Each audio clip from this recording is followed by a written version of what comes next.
Friends, आज हम बात कर रहे हैं टीटीएमएल की, यानी Tata tele service Maharashtra limited की। स्टॉक फिर से बहुत तेजी से दौड़ा और 200 को टच करके फिर नीचे की तरफ आया।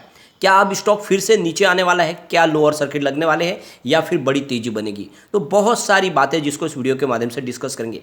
फ्रेंड्स, अगर आप इसको लॉन्ग टर्म का नजरिया रख के इसमें निवेश करते हो तो वाकई में ये आपके लिए मल्टीबैगर साबित हो सकता है। इसके पीछे क्या वजह है, डिस्कस करेंगे इस वीडियो के माध्यम से।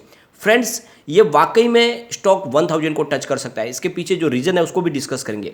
साथ में जो सुपर ऐप लॉन्च हुई है, क्या वाकई में इसका भाग है या इसका बेनिफिट इसको नहीं मिलने वाला है, उन सारी बातों को जानेंगे इस वीडियो के माध्यम से। और क्या टीटीएमएल अपने बड़े लॉस के बावजूद भी 1000 को टच कर सकता है, उसको भी डिस्कस करेंगे। Q4 का रिजल्ट आने वाला है, कैसी संभावना बन रही है, क्या रिजल्ट में बेहतरीन आंकड़े हमें देखने को मिलेगी, क्या वाकई में इनका जो बिजनेस है वो तेज़ी से बढ़ रहा है, इन सारी बातों को जानेंगे इस वीडियो के माध्यम से।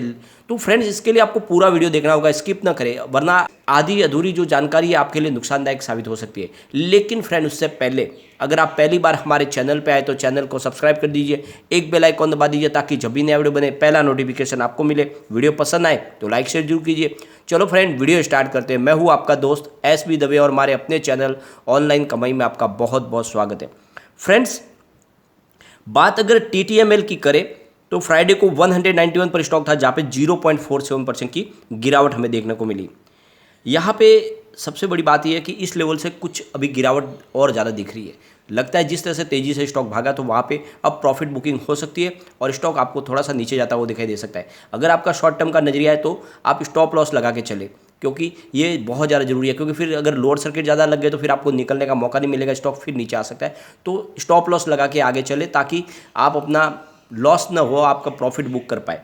क्योंकि मुझे लगता है कि यहाँ पे थोड़ा सा दबाव बना हुआ है। इसकी परफॉर्मेंस अगर हम देखें तो 1 अक्टूबर 2020 को ये 2.95 पर था, यानी 2 रुपये का स्टॉक था।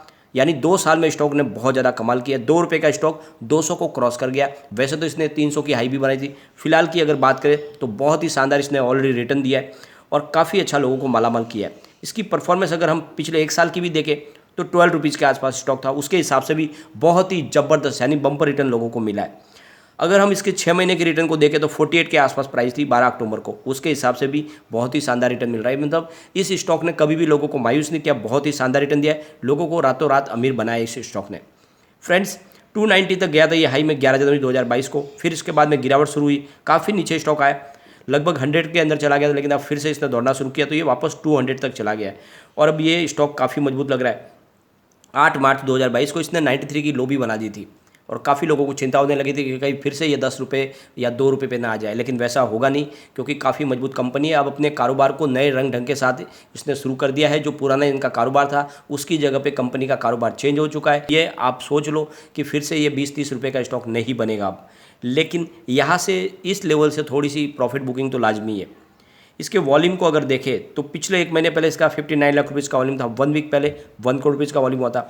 गुरुवार को 3 करोड़ रुपीज़ का वॉल्यूम हुआ था और फ्राइडे को 2 करोड़ रुपीज़ का वॉल्यूम हुआ था। और इसमें वॉल्यूम में काफ़ी बढ़ोतरी हो रही है, इसीलिए इनसे जवाब मांगा गया था सेबी के द्वारा कि ये जो वॉल्यूम बढ़ रहा है इसके पीछे वजह क्या है, क्यों आखिर आपका वॉल्यूम बढ़ रहा है। तो इसका क्लेरिफिकेशन दिया गया है कंपनी की तरफ से कि हमने कोई भी नई अनाउंसमेंट नहीं की है, जो हमारा रूटीन बिजनेस चल रहा है वही है। इसमें कोई भी हमारी तरफ से कोई अनाउंसमेंट नहीं है, कोई नया हमने चेंजेस नहीं किया, हमारे डिसीजन हमने कोई नया नहीं लिया। तो इससे एक बात तो क्लियरली समझ में आ रही है कि जो टाटा की सुपर ऐप लॉन्च हुई है इसका इससे कोई संबंध नहीं है, वो फिलहाल टीटीएमएल का कोई हिस्सा नहीं है। ये आप क्लियरली समझ लो कि जो सुपर ऐप तो ऑलरेडी लॉन्च हो चुकी है लेकिन इसका हिस्सा नहीं है टीटीएमएल का, क्योंकि इन्होंने कंपनी ने कह दिया है कि हमारी कोई भी नई अनाउंसमेंट नहीं है। तो इसका मतलब ये है कि ये बात तो समझ में आ गई है कि आने वाले समय में भी टीटीएमएल का हिस्सा नहीं बनेगी सुपर ऐप, वो एक अलग पूरी तरह से कंपनी बनी है। फ्रेंड्स, यहाँ पे कोई फ़र्क नहीं पड़ता कि टीटीएमएल इसका हिस्सा बने या ना बने। इसके लिए सबसे बड़ा जो संजीवनी का काम है वो है इसका टीटीबीएस का बिजनेस, यानी जो इसका टाटा टेली बिजनेस सर्विस है। ये स्मॉल मीडियम और लार्ज इंटरप्राइज के लिए जो सर्विस शुरू की है ये इनके लिए एक जैकपॉट साबित होने वाली है। ये बहुत ही पॉपुलर सर्विस हो रही है क्योंकि हर तरह की सिक्योरिटी प्रोवाइड कर रही है, चाहे उनके ईमेल के लिए हो, वेब सिक्योरिटी हो, हर तरह की इंटरनेट की सिक्योरिटी मिल रही है। ये बहुत ही सुपर और फास्ट सर्विस है और बहुत ही सिक्योर है और इस वजह से इंटरप्राइज है वो सारे इनकी सर्विस को आजमा रहे और इस वजह से ये इनके लिए एक प्रॉफिट मेकिंग बिजनेस साबित होने वाली है आने वाले समय में। और साथ में फ्रेंड्स, यहाँ पे सबसे बड़ी बात यह है कि टीटीएमएल को जो कर्ज बाकी है, जो लैंडर्स को कर्ज चुकाना, उसका गारंटी लेटर इनके प्रमोटर ने लिख के दिया है कि जो भी कर्ज बाकी है उसकी जवाबदारी हमारी है। अगर समय पे कर्ज नहीं चुकाए तो वो कर्ज हम चुकाएंगे। और इसी वजह से एक कॉन्फिडेंस पैदा हो गया है कि वाकई में यहाँ पे कंपनी को कोई भी नुकसान होने वाला नहीं है। एक और बड़ी अपडेट है जो निकल के आ रही है, जल्द ही सरकार 5G स्पेक्ट्रम नीलाम करने जा रही है। और माहौल जिस तरह से बन रहा, लगता है कि इस बार 5G के लिए टीटीएमएल भी बोली लगा सकते हैं। जैसे कि आपको पता ही होगा, इनका टेलीकम्युनिकेशन का बिजनेस है। ऑलरेडी पहले टाटा डोकोमो की सर्विस थी और इनके सीडीएम सर्विस भी थी। तो कंपनी ऑलरेडी पुराना अपना कारोबार पूरी तरह से समेटे हुए नहीं है। तो हो सकता है कि 5G स्पेक्ट्रम में ये भी वापस नीलामी के माध्यम से स्पेक्ट्रम ले और 5G की सर्विस शुरू कर दे। अगर ऐसा हो जाता है तो आप समझो इसके लिए एक बड़ी लॉटरी साबित हो सकती है। ये स्टॉक फिर रॉकेट बनने से इसको कोई नहीं रोक पाएगा।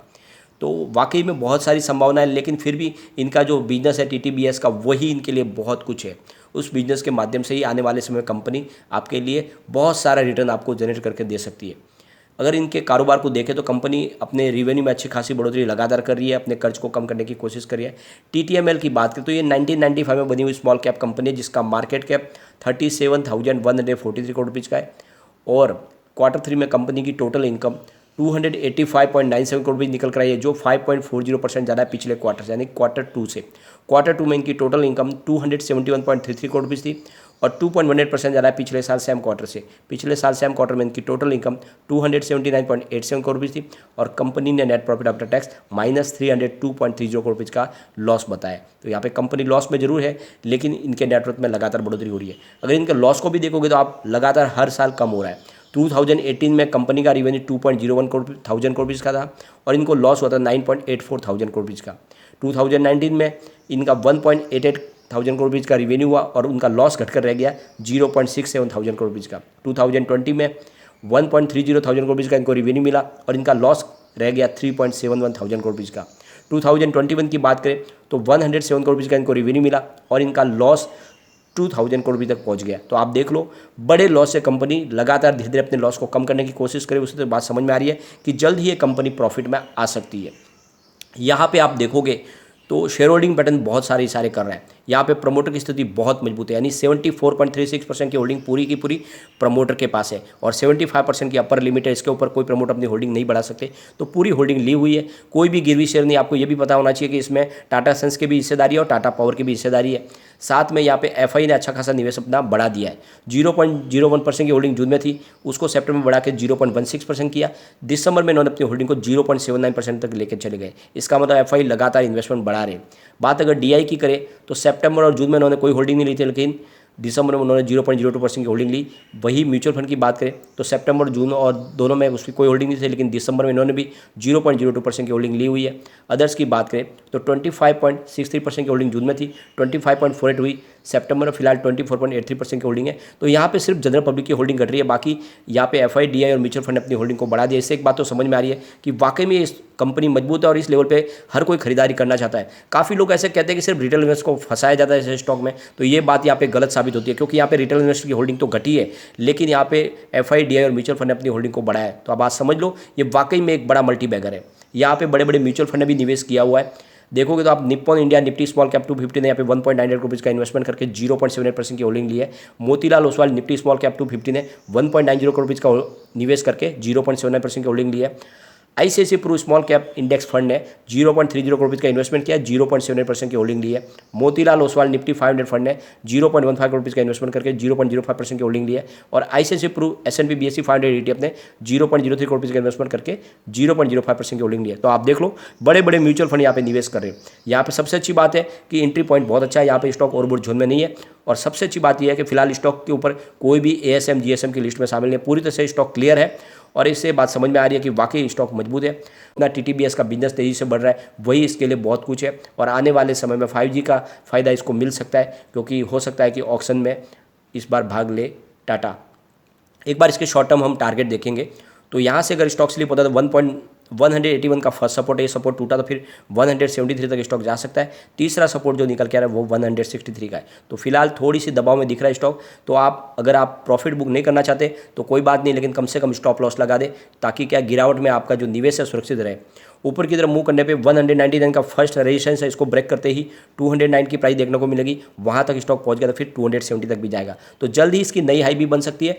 और ये स्टॉक मुझे काफ़ी मजबूत लग रहा है। ये कंपनी वाकई में आने वाले समय टाटा ग्रुप का एक बड़ा सितारा बनेगी। जिस तरह से कंपनी का कारोबार तेज़ी से बढ़ रहा है, अपने लॉस को कम करने की कोशिश कंपनी कर रही है, और जिस तरह से ये कंपनी का प्रदर्शन है वो मुझे काफ़ी अच्छा लग रहा है। मुझे लगता है वाकई में स्टॉक आने वाले 5 साल में ये 1000 को टच कर सकता है। मैंने आपको लगातार बोला है। तो अगर आपका लॉन्ग टर्म का नजरिया तो बिल्कुल इसमें निवेश करें। ये वाकई में 1000 तक जा सकता है, हो सकता है उससे पहले भी जाए, क्योंकि कंपनी हो सकता है 5G की सर्विस अगर लॉन्च कर देगी तो 5G के बाद ये स्टॉक बहुत तेज़ी से बढ़ेगा। और अगर ऐसा नहीं भी होता है तो इसका जो मुख्य बिजनेस है, जो Tata tele smart business service, वही इसके लिए काफ़ी कुछ करके देने वाला है। ये इसके लिए गेम चेंजर साबित हो सकता है, क्योंकि बहुत तेज़ी से पूरे हिंदुस्तान में उनकी सर्विस को लोग अपना रहे हैं, क्योंकि हर किसी को सिक्योरिटी चाहिए अपने बिजनेस में। तो ऐसे में ये स्टॉक तो मल्टीबैगर बन के रहेगा।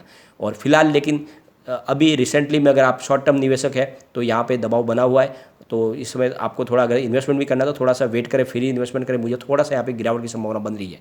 लेकिन फ्रेंड, कोई भी इन्वेस्टमेंट करने से पहले अपने फाइनेंशियल एडवाइजर से एक बार ले ले, या अपना खुद का रिसर्च करें, क्योंकि मैंने वीडियो आपके एजुकेशनल पर्पज़ के लिए ही बनाया। वीडियो पसंद आए तो लाइक शेयर जो कीजिए और चैनल को सब्सक्राइब कर दीजिए। Thank you friend.